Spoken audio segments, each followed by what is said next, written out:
Welcome to Missions Moment, the podcast of the Krapf Project. This is episode 2. I'm Calvin, and this is Aaron. Hello, Calvin. Today we're going to be talking about something that is right at the heart of what the Krapf Project is all about, and that is a culture of reading. Aaron, you first heard the phrase, a culture of reading, from someone in Kenya, is that right? Yes, Pastor Julius Macau. Julius was my translator, so he's always by my side and translating, and he was an excellent translator. But it was one night after we finished a seminar for pastors, and we were just chatting afterwards, and he just said, we need to develop a culture of reading among these men. And I've been thinking, what is the issue? There's something undergirding that needs to be undergirding the books that we're giving out or the work that we're doing. There's something beneath it all. And it just struck me when he said that. So you'd been teaching and speaking and distributing books and resources and meeting people in all different sorts of settings. And you'd been thinking, something more needs to be done. Right. And Pastor Julius was the one who put your thought into words. Right. We're shipping books out on C.H. Spurgeon, without editing all the flowery language of the 19th century. And it struck me that there's a glitch there. If we're editing it for the Western culture, and it's our language, we need to be then doing something more if we're bringing it to Africa. Right. 21st century readers of Charles Spurgeon would find it unfamiliar territory in terms of the style of his language and everything. So how much more someone who might be crossing an even bigger cultural and linguistic barrier. Right. And it's good material, good stuff, but it just needs to be capitalized on for the African reader. Right.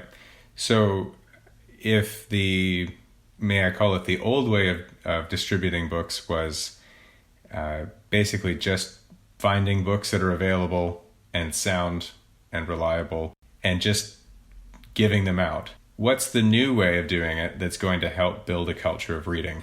Yeah, the old way, as you put it, was just getting, and the only criterion was, is it orthodox or is it suitable theologically? But I think there has to be something more as far as the list of criteria is concerned. It has to be accessible. It has to be at a comfort level of reading, so that they're not intimidated. It has to be affordable. By the way, in the books that we're producing, we're trying to make them affordable with a charge on them for local pastors. We're not going to be handing them out. We want to put a charge on them so that they know that they're getting something for their money and they're willing to pay for it. That's maybe a good example of how giving books out versus developing a culture is a different job. Right. Giving books out, of course, being free would be better. Trying to develop a culture of reading, we're not only trying to do something for people, we're trying to equip people to do something for themselves. Exactly. And, the first time I went to a group of pastors in Mwingi, and I went to a group of pastors also in Garissa, and I took books with me and gave them books. And I told them, these are gifts, the next books you pay for. And they get that. In fact, I got a letter from a group in Mwingi that are willing to work with us and looking for material and willing to pay. Of course, if pastors need the material and they can't afford, obviously, we will make it available. But for the most part, they're being charged a minimal fee for the books. Which is why we're producing the books the way they are. Right. They're going to be inexpensive books to produce, although they're high quality materials. I was going to say that they're high quality, not only in the material that they're reading, but also in how they're produced. And in terms of developing that culture, I guess another thing that's a bit of a mindset shift from just giving out books is really thinking about the long term. I think about books that I own. I can actually look back 10, 20 years to when I got each book, right, the role that it played in my life and development as a Christian and as a student or as a pastor or even as a husband or father or whatever. And we really desire that for them, right, that they would be able to look back on a growing library and really appreciate the role that these books have played in their lives and maybe in their children's lives or their students' lives or their congregations' lives. That's right. I remember the first time I got the first set of books I bought was Matthew Henry's commentary in the late 80s, and I put it on the bicycle and I cycled home with it. So yes, that's a good point.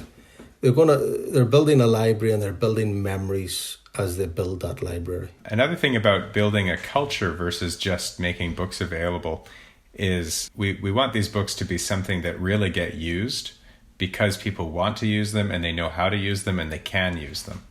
So, for instance, one of the big things that I'm working on and you're working on in the different parts of the work that we're doing is making sure that at the end of every section of our books, there's things like study questions and teaching guides, so that someone isn't just able to read a book and appreciate it for themselves, but is also really ready to turn around and make it useful to others. Right. Maybe in a small group study or a Sunday school class or a sermon series. Right. And on that front, the question sections will play a double purpose. They will enable the reader to think, but they will also then form the basis of study groups. Dr. Haken's book, The Empire of the Holy Spirit, we put it out to a gentleman in British Columbia, and he said he was really impressed with the questions, was happy. They really make you think. One of the reasons why I am really looking forward to putting out an edition of John Flavel's exposition of the Shorter Catechism. Maybe some of our listeners haven't heard of either the Shorter Catechism or John Flavel, but John Flavel was a 17th century minister in England, in a fishing town in the south of England. And one of the things he did was he made a practice of walking them through the questions and answers of the Shorter Catechism week by week. The Shorter Catechism was published by the Westminster Assembly, and they made a big confession of faith, but they also made a little catechism for mostly for children. But what Pastor Flavel did is he took those questions and answers and he wrote many more questions, maybe 10 or 12 new questions on each question and answer. Right. And I actually, from personal experience, have found as a preacher, I've gone to this document many times to get an idea. Sometimes I preach on a doctrine rather than on a text. Mm-hmm. For instance, if you wanted to preach about the Lord's Supper, it can be hard to figure out where to start. You could start with a 500-page book, or you could start with 10 questions from Pastor Flavel based on the Shorter Catechism. And I found that to be a much more helpful place to start personally.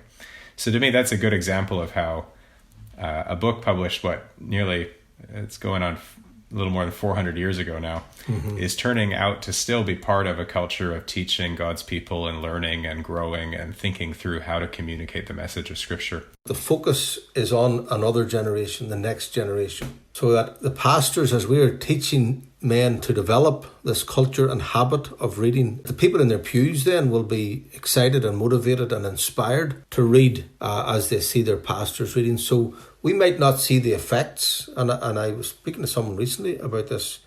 You know, the results of our project might not be seen to the next generation, and I'm happy with that. That doesn't concern me. The next generation will be where we see the benefit and building from that. Yeah, and I think that's where the focus needs to be, rather than trying to see immediate results. Yeah, we often overestimate what we can do in a year. We think we can get something big done, and it's frustrating to us because so little can be done in a short time. But we almost always underestimate what we can do in a decade or two, because a persistent, focused effort over a long period of time can make a big change. Right. I actually think about this as a pastor. You know, what will the younger children in my church be reading in their 60s? Mm-hmm. I wonder what the answer to that question is for children in the churches in Kenya that you've visited, or maybe in a wider sphere in East Africa. What will these people be reading in their retirement years, so to speak, or their older years? That's an exciting thing to be thinking about. And some of our material might at some point veer into Sunday school material, so that we can help the children, or books that they can read to the children as families, right? And I was thinking of this a few weeks ago, actually. Books that they can read to the children as families and as churches, to persuade the children then. This is something. I might never travel, I might never get a formal education at a higher level, but I can read and I can get books and I can develop my education myself. You know, there's a lot more to be said about this, but this is a good illustration of the way that Christ's body works, that any effort we make to invest in one part of the body ends up being good for the whole. Right, which moves into another area of this culture or habit of reading, and that's the different types of books that we intend to produce. It's not all theology, and it's not all discipleship. There will be biography, church history. And this is what I like about Dr. Hagen's book on the Holy Spirit, which is the first book we will be printing in Kenya this year. There's so much in that book. He's a patristic scholar, of course, but he has theology, he has church history, he has biography, it is devotional, it is exegetical. There's so much in that one book, which is a microcosm, as I see it, of what we want to do on a bigger scale in the books that we produce. So, Aaron, why don't you summarize, what does it mean to build a culture of reading? Our project to build a culture of reading is to develop, in the pastors particularly, an interest in reading and to strengthen their thinking muscle, so to speak, in reading and retaining the information and formulating that information in their mind. And that's what the study questions will do. So as they go along, they're not only building a library, they're developing their thinking muscles as when they read. And also as they talk about these books, because these pastors, as they gather in groups, in their fraternities, they talk about the books. So it's something we can develop with them as they interact and dialogue on the books. It would be nice in 20 years' time when we go back to Africa to see these guys are reading. That would be my goal. That would be worth it to see that. Well, it's been a great conversation. Yeah, it was good. We'll see each other again in a couple of weeks. Thank you.